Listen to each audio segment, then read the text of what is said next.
This is the Alienware AW2721D, and it's one of the best jack-of-all-trades monitors you can buy right now. The downsides? Well, it's expensive and extremely heavy. This thing is so heavy. Oh my god. But Shroud got one, so it must be at least a decent monitor, right? Well, we see whether picking one up is worth it, both physically and financially, of course.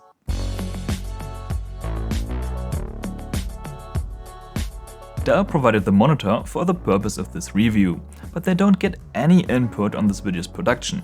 Everything I say reflects my own and honest opinion. Like, if you like 1440p, this monitor specs are fucking insane, right?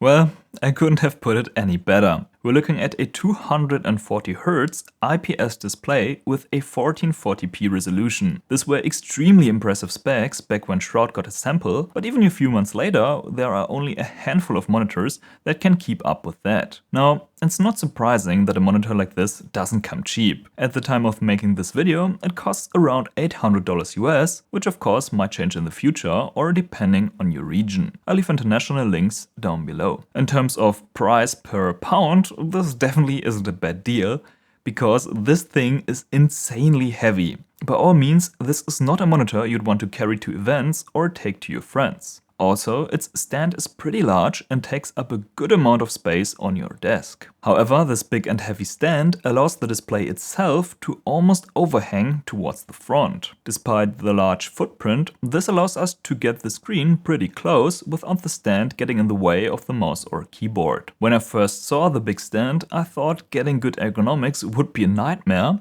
but actually the opposite is true as long as your desk is deep enough. In terms of adjustability, it leaves nothing to be desired. Height can be adjusted from extremely low to very high, and tilt also provides a ton of adjustment range. The display can also be swiveled or rotated into portrait orientation for things like coding or reading documents. My only gripe is that there's no marking for the center position. The pivot adjustment feels a bit mushy, so getting it back to a horizontal position takes some effort. Yes, I'm totally nitpicking here, but let's not forget that this is a pretty expensive monitor. Therefore, I'm also a bit disappointed that it doesn't have integrated speakers. At least it has a headphone jack that's conveniently placed and not hidden on the backside of the monitor. The same is true for 2 ports of the integrated USB 3.0 hub, so this actually is a useful feature. Depending on your point of view, RGB is another more or less useful feature. It's easily customizable, even through the OSD menu, without needing to install additional software. And most importantly, you can turn everything off. A much more useful feature is the ambient light sensor.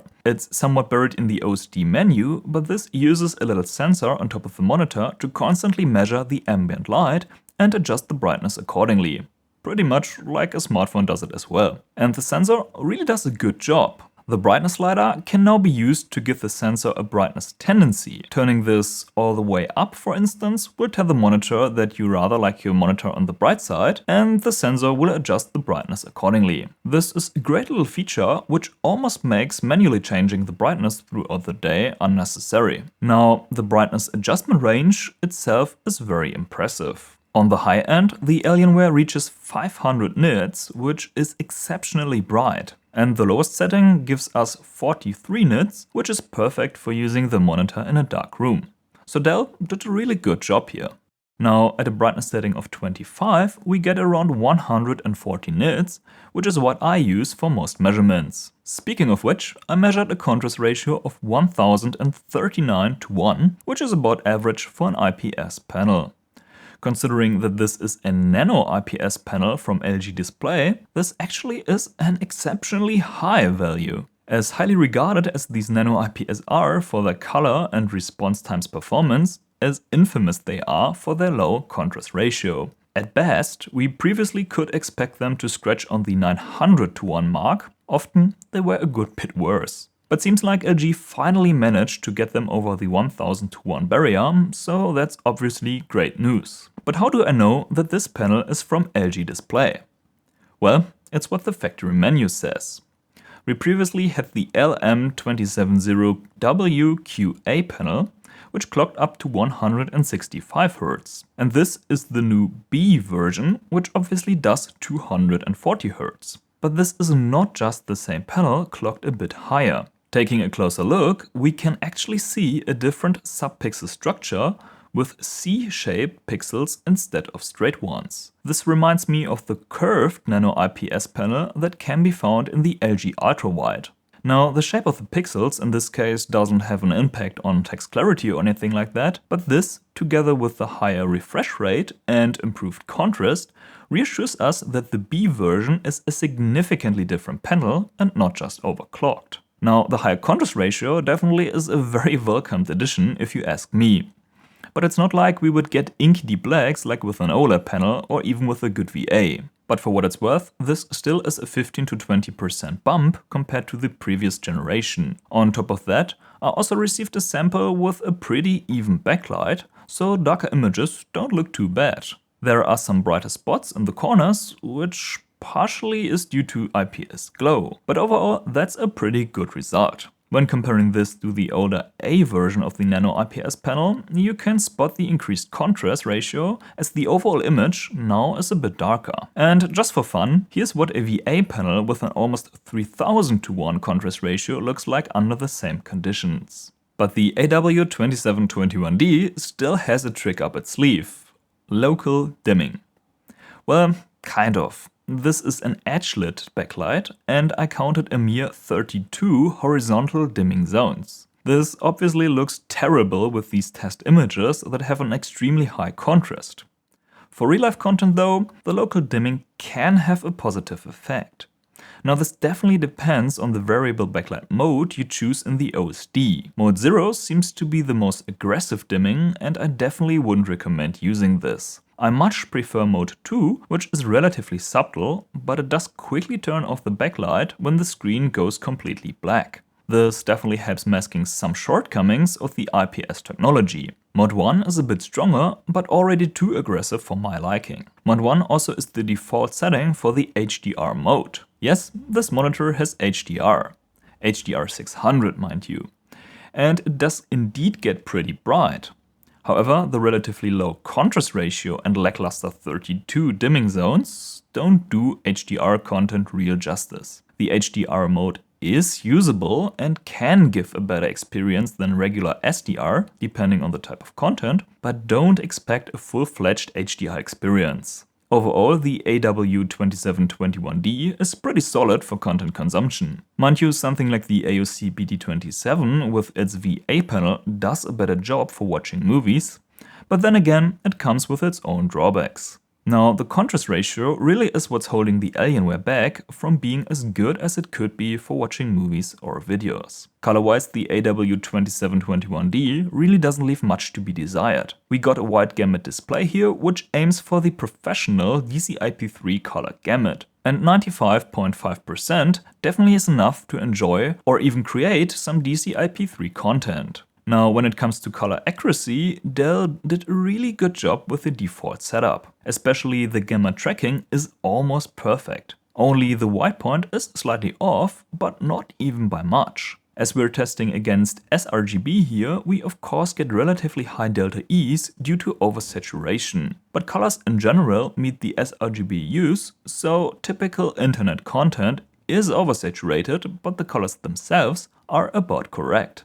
Now, the white point can easily be improved with some simple OSD tweaks, giving us an excellent result. Well, the average delta E still is pretty high due to oversaturation, but watch what happens when we test against DCI-P3 instead. Needless to say that is an exceptionally good result. Of course, a full calibration improves things even further. I would even consider these results good enough if you're working with DCI-P3 on a more professional level. I mean, this monitor surely doesn't target film industry professionals, but it's nice to know that it has potential. In case you don't have access to a colorimeter, these are the settings I recommend using. And as always, you can download my ICC profile from the description down below. I will also link a guide on how to install an ICC profile in the top right corner. Of course, if you have the chance, it's always better to use a colorimeter and create an individual profile yourself. And given the relatively high price and high image quality of this monitor, I believe getting a colorimeter, or at least renting or borrowing one, definitely is justified. But even without individual calibration, I would totally use the AW2721D for photo or video editing. Make sure, however, that you're using an ICC profile at all, because otherwise your photos or videos, which typically are sRGB or Rec 709, will look very saturated to you, which will make you decrease the saturation when editing, leading you to publish dull-looking images. That's something that does not only apply to the Alienware, but to any other wide gamut display. Now, having a wide gamut display is not only interesting for creative people, but for gaming as well. See, having a display that can render highly saturated colors can be very beneficial for visibility in games like COD Warzone,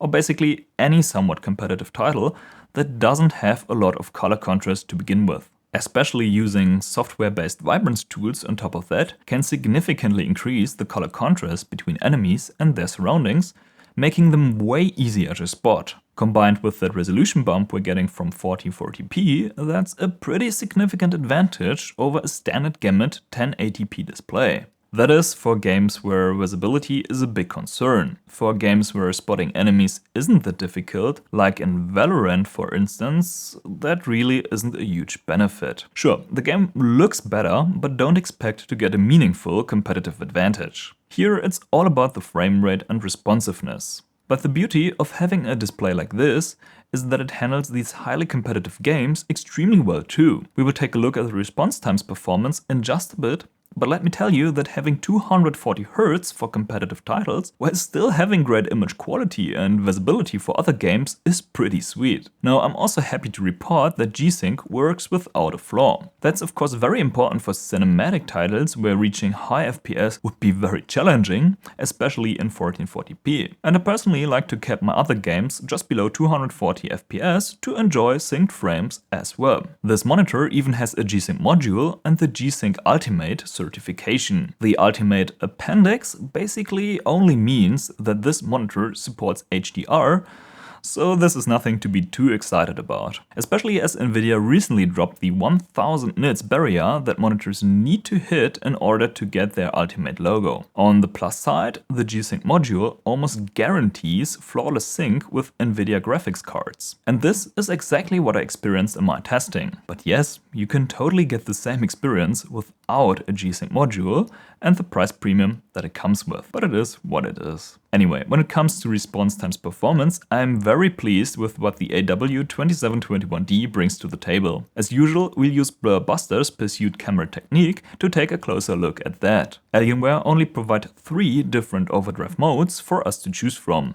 Fast looks great and shows basically no visible ghosting and no overshoot either. The so-called super fast mode already is too much overdrive, which leads to a significant overshoot. And the extreme mode, well, it's even more useless. But it's hilarious how Alienware described the extreme mode in their manual. So fast is the best mode at 240Hz and can also be used with adaptive sync close to the maximum refresh rate. At lower refresh rates, fast still is the best mode, even down to 60Hz. Now, I'm not a big fan of only getting 3 overdrive modes, 2 of which are useless to make matters worse, but the remaining mode actually is optimal throughout the refresh rate range, so I'm totally okay with that. But how does the fast mode stack up against the competition? Well, in my most recent video I tested the Omen X25, which was the fastest monitor I've ever reviewed. And it still is. The Alienware also manages to show no visible ghosting at all, so that's obviously great. But still, the X25 with its TN panel shows a clearer overall image. Take a look at the black outlines of the UFO for instance. But that's not to downplay the performance of the AW2721D. When we throw one of the fastest IPS monitors into the mix, it becomes pretty clear how good the Alienware actually performs. Now, the Dell also uses a nano IPS panel by AG, but the older one that has a lower refresh rate. The impressive performance of the AW2721D shows that it was a good idea to bump that up to 240Hz.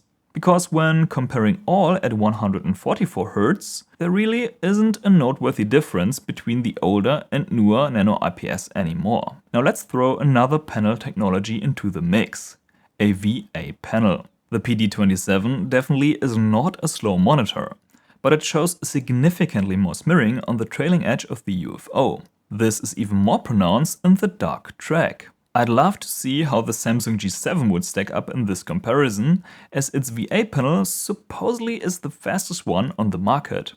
So Samsung, if you're watching, send me an email. Anyways, the AW2721D obviously is fast enough for Shroud, and it definitely is fast enough for me. And it probably is fast enough for the majority of you guys watching this video right now. Yes, a superfast TN like the Omen X25 still has a slightly better response times performance, but this doesn't come without its drawbacks. You surely wouldn't want to use a TN monitor for something like photo editing, but with this one you totally can. It's actually even really good for content creation. And that's the true beauty of a monitor like this. It's expensive, big and heavy, but it can do everything really well. Now there are a few other monitors with similar specs that could be equally capable. I'm especially interested on how these two IPS would perform, as they are about $100 cheaper. And there's also the EVE Spectrum that's packing the same specs for roughly $100 less as well. Now Alienware positioned their monitor a bit more on the expensive side, but I'd have to admit that they really delivered on the specs. Having an impressive spec sheet is one thing, but backing that up with things like an excellent factory calibration and a flawless overdrive tuning can't be taken for granted. Let me know if you'd like to see a review about one of those other ones I've just mentioned. I'll leave all of them linked down below in case you want to check prices or pick one up. Thanks for watching, bis zum nächsten Video.